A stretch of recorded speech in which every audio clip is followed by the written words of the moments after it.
including Colin Morikawa and Max Homa, who were both in it until they began to struggle in Amen Corner. In his first trip to Augusta National Golf Club, Ludwig Oberg finished as the runner-up. I think, everyone in my position, they're going to want to be major champions. They're going to want to be world number ones, and it's the same for me. That's nothing different, and it's been that way ever since I picked up a golf club, and then that hasn't changed. Doesn't really mean anything in the grand scheme of things, but I just feel like I learned. I feel like I took a big leap. The rhetoric on me, and this is from myself as well, is I have not performed in these things, and I performed for all 4 days. I didn't throw a 65 in there and sneak my way in. I had to sleep on this every single day, this feeling and kind of this monkey on my back. So for me, I think it'll change some things, and then in other ways will change nothing at all. Tiger Woods started the day competing in his 100th tournament round at Augusta National Golf Club. He ended it with one of his worst cards.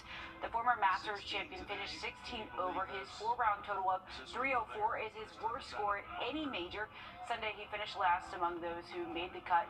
It's only the third time he completed 72 holes at an official tournament since the 2022 Masters. It was a good week. It was a good week all around. I think that coming in here and having not have played a full tournament in a very long time, it was a good fight on Thursday and Friday. Unfortunately, yesterday didn't quite turn out the way I wanted to.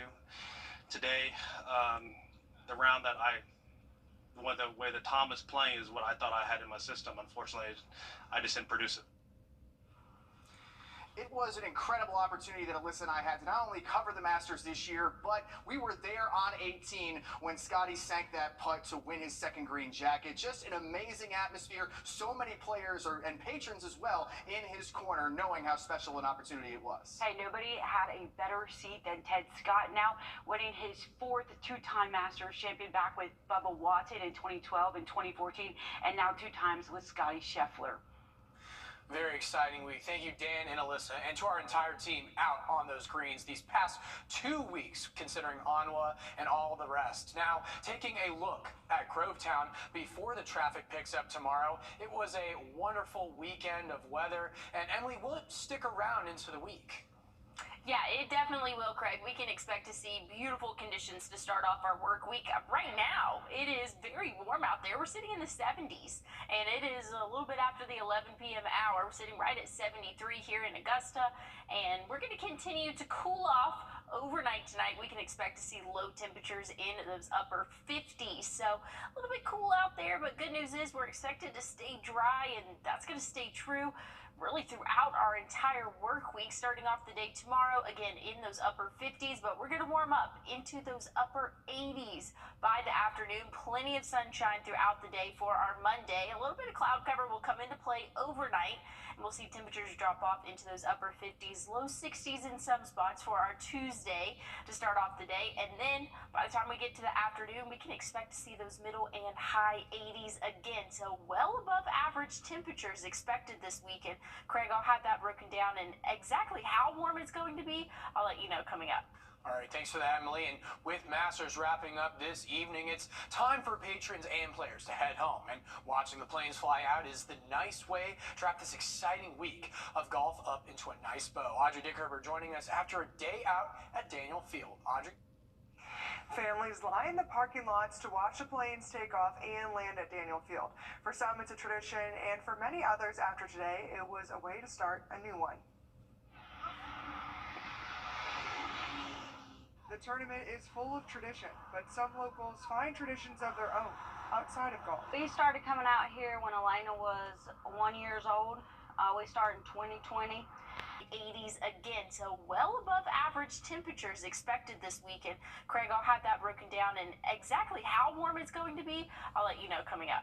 All right, thanks for that, Emily. And with Masters wrapping up this evening, it's time for patrons and players to head home. And watching the planes fly out is the nice way to wrap this exciting week of golf up into a nice bow. Audrey Dickerber joining us after a day out at Daniel Field. Audrey? Families line the parking lots to watch the planes take off and land at Daniel Field. For some, it's a tradition, and for many others after today, it was a way to start a new one. The tournament is full of tradition, but some locals find traditions of their own outside of golf. We started coming out here when Elena was 1 year old.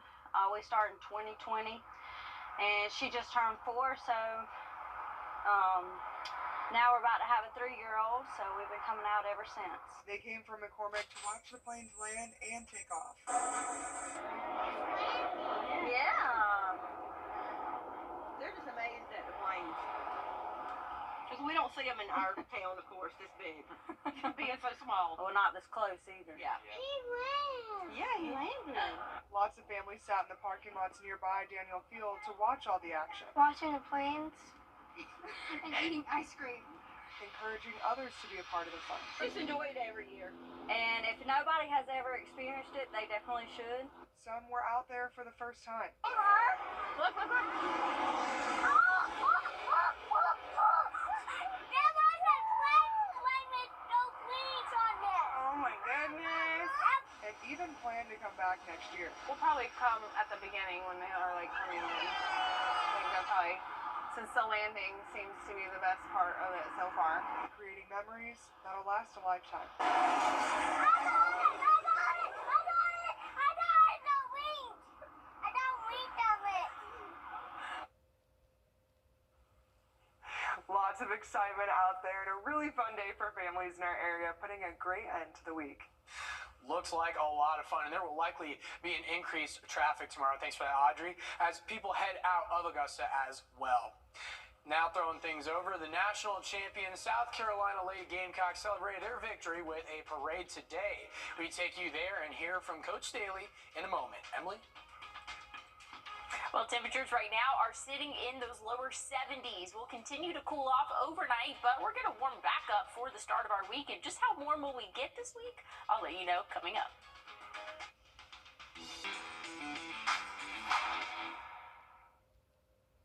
Earlier today, Richmond County traffic units responded to a serious crash this afternoon at Riverwatch Parkway near our station. They say the driver of this car was driving recklessly at the time of the crash. They hit an embankment and flipped, landing on its roof. It's unclear the severity of the injuries, but crews had to extricate 3 of the 4 people inside of that crushed car. We'll continue to keep you updated as we learn more about this situation. And the Augusta Richmond County Public Library System says a water accident with the city's utility department has temporarily closed the library. Officials say the city utility department accidentally hit a water pipe that began flooding part of the first floor of the building. No books, though, or other media were damaged, and the library is expected to open sometime later this week. And in more incitement, not just golf, the national champion South Carolina women's basketball team got to celebrate with the city of Columbia during the championship parade this afternoon. Sam Shapiro was there for the parade. It was a day of celebration here in Columbia as many cheered on the perfect season put on by the USC women's basketball team, as many celebrated today at the parade their second national title in 3 years. Our fans, the ride, the 7-block ride from, I don't know what street we started, but I know we're here right now.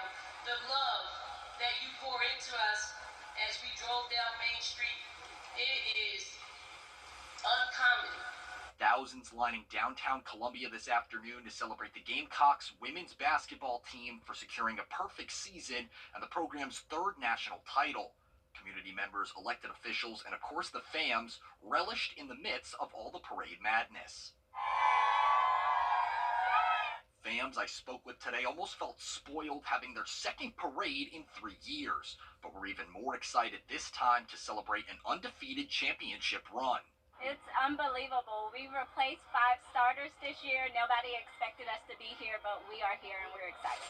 We feel like it's brought us together not only as the USC and the Gamecocks, but just as a community in South Carolina. Like, we bring a lot of people here because of what the Gamecocks are doing. I caught up with a Malaysia Fawiley super fan on the parade route today. She grew up in the same neighborhood as Fawiley, watching her game develop over the years. Today she was happy to see Fawiley's success help their hometown team win a title. She's a generational player, and it's good. I'm proud of her. You know, we grew up in the same neighborhood. I've been following her through our high school, and then for her to stay at home and play with the girls that she played with before, they're going to be awesome next year. Love the excitement and energy out there. Many of the fans there said they hope to be back here again next year, celebrating another national title. How about that for a tradition? Now, coming up, a new movie debuted at the box office. And did we have a repeat champion, or did Godzilla Kong keep the spot? Find out in just a moment. Emily? Well, temperatures are still sitting in at those lower 70s this evening. Overnight, we'll drop off into the 50s. And how warm will we get this week? I'll let you know right after the break. Hey, Ron Sherman by Hobbytown Augusta.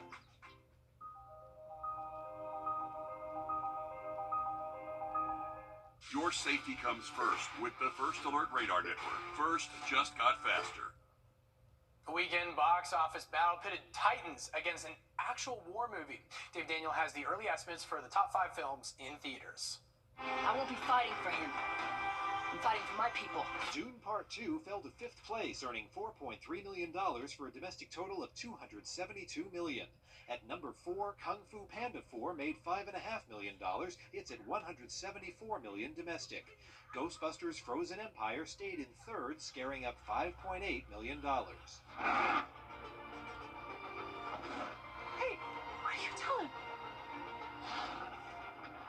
Godzilla Kong the New Empire lost the top spot, but $15.5 million gave the MonsterVerse movie 2nd place and $158 million domestic. Why didn't I just tell him not to shoot them? They're probably gonna kill them anyway. How do you know? Civil War exceeded expectations and topped the box office with $25.7 million, the biggest debut ever for its distributor, A24. In Hollywood, I'm David Daniel. Now, Emily, the marketing behind Civil War there is interesting. I just saw it recently. It's actually kind of more from the journalist perspective, more so than, sides pitted against sides. So it was a very interesting take. The marketing for that movie may throw people off, expecting to see the North versus South. It was an interesting A24 film, for sure. Well, maybe I'll have to check it out. I definitely trust your judgment as a movie guru, Craig. So cool. I like that little tidbit there. Thank you for adding that. I want to take a look at weather, the conditions that we're expected to see this week. I can go ahead and tell you it's going to be very, very warm. You're hearing it here now.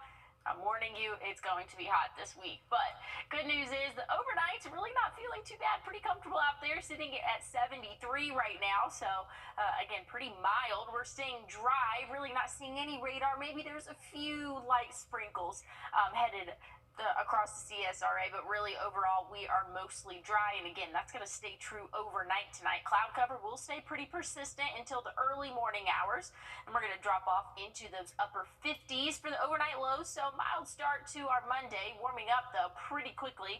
We can expect to see those upper 80s by the afternoon hours. So again, upper 80s in April, not unheard of, but definitely on the warmer side of things. We'll see a little bit of cloud cover overnight into Tuesday morning, where we can expect to see lows again in those upper 50s, low 60s, possibly in some spots. A little bit more cloud cover for our Tuesday, but we're still going to see those high temperatures in those upper 80s as well. So definitely a warm pattern for us. Let's see what it looks like in terms of the jet stream. We have this high pressure that's going to eventually be moving over the southeast. That's going to keep us dry and warm. We'll get a little bit cooler for our Wednesday, and I'm talking 2 or 3 degrees cooler, but I'll take it. By the time we get to Thursday and Friday, we'll be in those upper 80s again, and even into Saturday. So again, that high pressure is starting to build up, and that's going to keep us dry and hot this week. So that's really the main story there. Something else I do want to point out, do have that UV index is going to reach around 7 tomorrow. So definitely in that range where you do need to wear that sunscreen or any good clothing, because again, that sun is starting to get into those summer months. Do not want to get sunburned out there. Now, if you like the colder weather like me, or at least more seasonable, I would say, stick around for next week. So again, not these upcoming 7 days, but after that, we can expect to see temperatures kind of average back out. So we'll be in those upper 70s. Again, as it's looking, again, that's kind of longer range, so it gets a little iffy that far out, but it's looking a little bit cooler than this week, which is well above average for this time of year. Upper 70s really throughout most of the week. Great sky conditions, though, anywhere from mostly sunny to a few clouds out there, especially Wednesday. But next chance of rain's not until next Sunday, Craig. A look ahead with a nice throwback, all 80s. I love it, Emily. Thanks for that heads up heading into the work week. And as we had to break, here's a live look at the Savannah and Georgia and your winning lotto numbers.